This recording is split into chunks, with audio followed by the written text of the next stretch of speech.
এক ওয়াক্ত সালাতকে ইচ্ছে করে ছেড়ে দেয় তো তার সবগুলা বাতিল। কেমন করে বাতিল?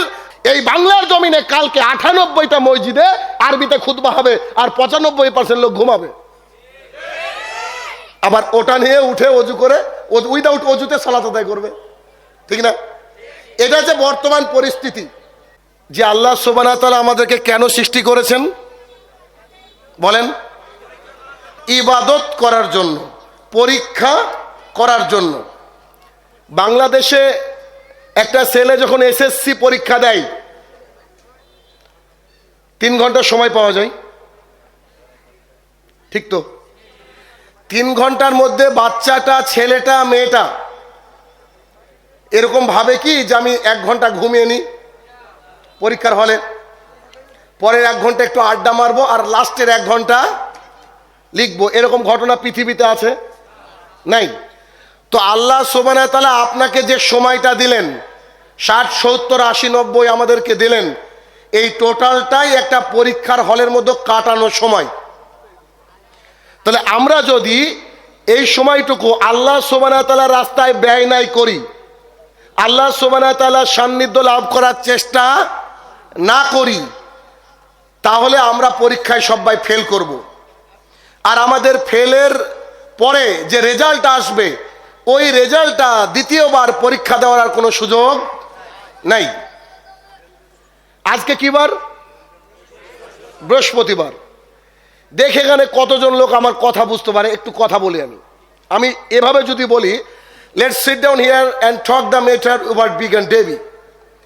I enjoyed a letter and notebook. It was very flattering to find that at least one member of the audience came learn and did learn. Devi, you have a tried at present, Mr. Faraday? Yes, sir. I have a tried at present, Mr. Faraday. David Shackle, very commendable young man. কজন বুঝতে পারলেন? কজন বুঝতে পারলেন? আমি challenge দিয়ে বলছি, সামনে যতজন মানুষ বসে আছেন কেউ বুঝতে পারেননি। এভাবে যদি আমি 8 ঘন্টা কথা বলি, আপনারা কেউ থাকবেন? 30 থেকে 40 বছর যাবত আপনার ইমাম সাহেব দিন রাত আরবি আউড়িয়ে যাচ্ছে আর আপনি দিন রাত ইমাম সাহেবকে কিছু না বলে বসে আছেন।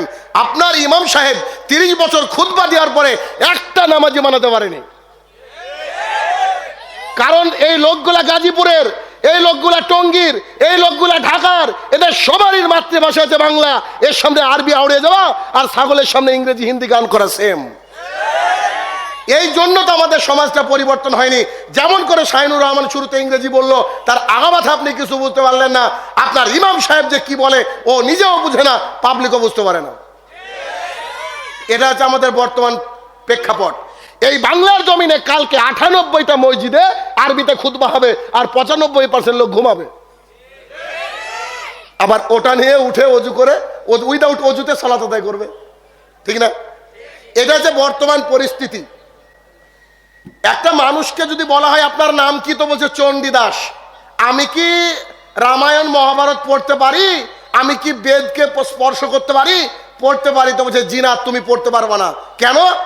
ওই ব্রাহ্মণ যারা, তারা একটা জাতিকে, তাদেরই একটা ছোট ভাইদেরকে কোণঠাসা করে রেখেছে।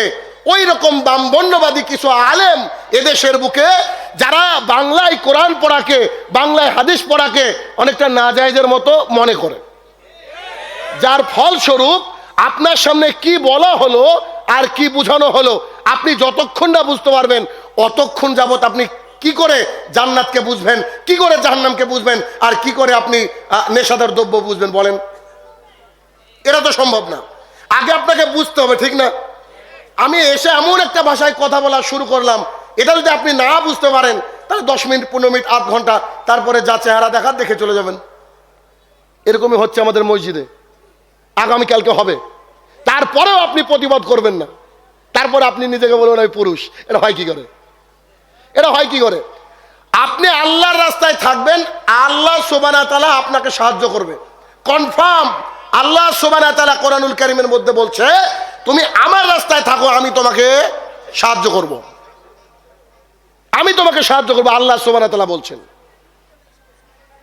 আল্লাহ সুবহানাহু ওয়া তাআলা কোরআনুল কারীমের মধ্যে 82 টাইমস, 82 বার বললেন আকিমিস সালাহ, তোমরা সালাত কায়েম করো। আপনি একটা বাইক কিনতে গেলেন, মোটর সাইকেল, 1,00,000 টাকা পেড করে দিলেন।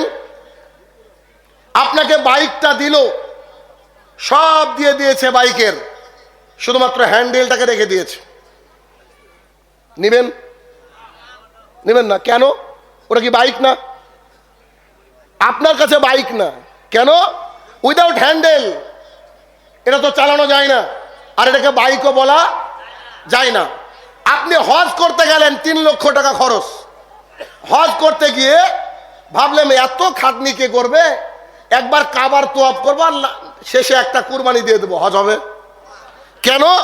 মাঝে যে আহকাম বিধি বিধান রয়েছে এইগুলাকে আপনি পালন করলেন না, সে অলসতা বশত হোক কিংবা আপনার ইগো বশত হোক।